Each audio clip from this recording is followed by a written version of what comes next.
बिहार विधानसभा की कुर्नी सीट के लिए उपचुनाव के मोहरे सजने शुरू हो गए। गोपालगंज और मोकामा की तरह ही भारतीय जनता पार्टी का इस सीट पर उम्मीदवार आना तय है, लेकिन महागठबंधन की ओर से इस बार राष्ट्रीय जनता दल की बजाय जनता दल यूनाइटेड इस सीट पर भाजपा का सामना करेगा। हालांकि यह सीट पिछले चुनाव के आधार पर राजद के कब्जे में थी, लेकिन देखा जाए तो अब जाकर मनोज कुशवाहा हो गए महागठबंधन के उम्मीदवार। मुजफ्फरपुर जिले के कुर्नी विधानसभा क्षेत्र के लिए होने वाले उपचुनाव में वहां से जदयू के मनोज कुशवाहा महागठबंधन के उम्मीदवार होंगे। यह सीट राजद के अनिल सहनी के अयोग्य सीट है। तो वहीं बता दें आपको कि जो सीट खाली होगी उसके बाद उपचुनाव हो रहा है, और वहीं सांसद रहते हुए फर्जी यात्रा भत्ता के मामले में सुप्रीम कोर्ट ने उन्हें दोषी पाया था।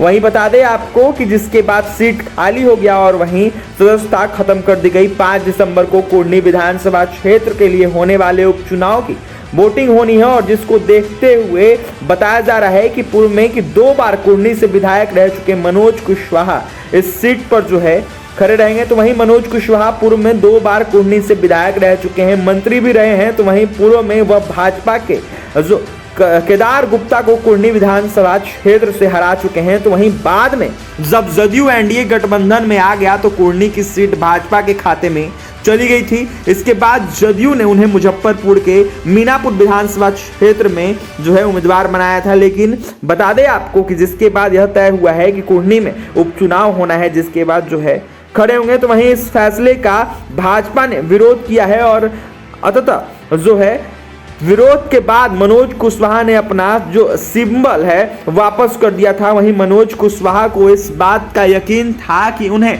कुर्नी से महागठबंधन का प्रत्याशी बनाया जाएगा। इस बारे में जो है उन्होंने सोशल मीडिया पर लिखा भी था, लेकिन देखा जाए तो उसके बाद जो है उन्हें इस पोस्ट को हटा लिया था। और वहीं उम्मीद है कि भाजपा भी 1 से 2 दिनों में इस सीट के लिए अपना उम्मीदवार जो है घोषित कर देगा। तो बता दें आपको कि महागठबंधन की तरफ से जदयू की तरफ से जो कैंडिडेट है वो उतारा जा रहा है। बिहार की कुर्नी सीट के लिए जदयू के जो उम्मीदवार है वो घोषित कर दिए गए हैं। तो वहीं कुर्नी विधानसभा उपचुनाव में जो है जो कड़ाके की टक्कर है वो देखने को मिलेगी। बिहार में 2 सीटों पर उपचुनाव के परिणाम के बाद जो है महागठबंधन लगातार तैयारी कर रहा है। तो वहीं बीजेपी भी ताल अपना ठोक रही है, अदर पार्टी जो है वो भी ताल ठोक रही है। तो वहीं बिहार विधानसभा की कुर्नी सीट के लिए उपचुनाव के मोहरे सजने शुरू हो गए हैं। गोपालगंज और मोकामा उपचुनाव के बाद जो है तैयारी जोरों पर है, और जिसके बाद महागठबंधन ने अपने उम्मीदवार का घोषणा कर दिया है। मनोज कुशवाहा